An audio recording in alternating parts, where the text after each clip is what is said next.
It's nearly unimaginable to see any prospect for hope in the crisis of September 11th. But that day unleashed a passionate re-examination of Islam. How are the world's 1.4 billion Muslims reclaiming their voice from the radicals who say they speak for all?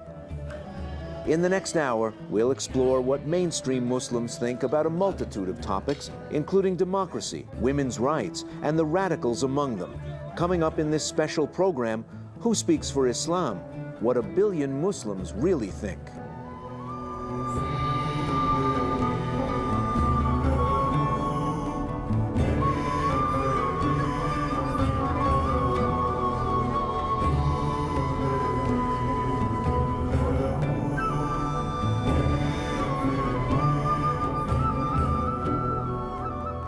Welcome. Thanks for joining us. I'm Ray Suarez. Perhaps the only thing the Muslim world and the Western world can agree on is that misunderstandings are common. While militants make up only a tiny fraction of the global Muslim community, do they command too much space and airtime in the mainstream press? Who does speak for the more than 1 billion Muslims around the world? In this hour, we'll answer that question with hard polling data. We'll try to clear up misconceptions and shine a bright light on topics that too often get too little play.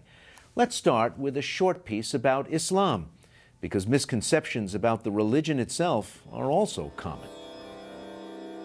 While Islam originated in the Middle East in the 7th century, today it is spread across the world.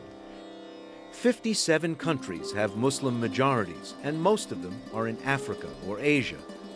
The most populous Muslim country? Indonesia, and there are about 2 million Muslims in the United States. Islam is the world's second largest religion after Christianity. In short, Muslims believe Muhammad is God's final prophet in a long line of prophets, including Abraham, Moses, and Jesus.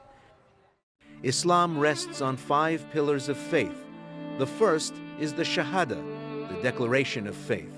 To become a Muslim, a person makes this declaration: there is no God but God, and Muhammad is the messenger of God.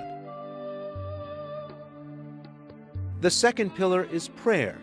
Muslims pray 5 times each day as an obligation, and also because they say prayer helps them feel closer to God.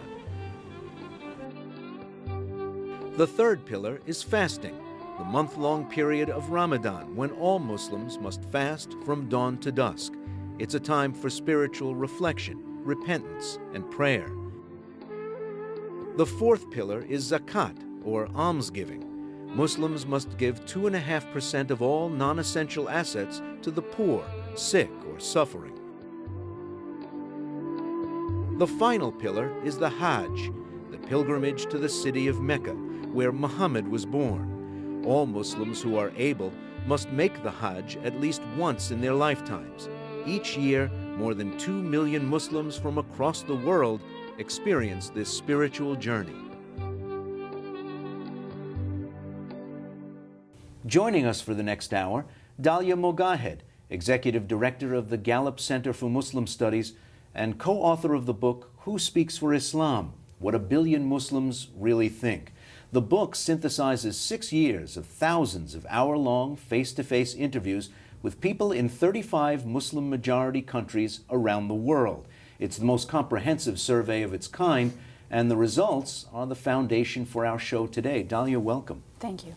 Also here is Reza Aslan, professor at the University of California, Riverside, and author of the recent How to Win a Cosmic War. Reza Aslan, welcome. Great to be here. Now, in our admittedly very brief overview of the main ideas in Islam, violence, war, struggle, conversion isn't listed as one of the 5 pillars, but if you watch sort of the public display of Islam around the world, you would almost think that jihad is a 6th pillar.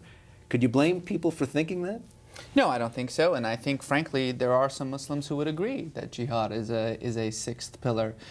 But I mean, I think it's important to understand, as Dalia and this book so brilliantly portrays, that the it's often the case that the loudest voice is going to be the voice that is heard, that's going to be drowning out the voices of moderation.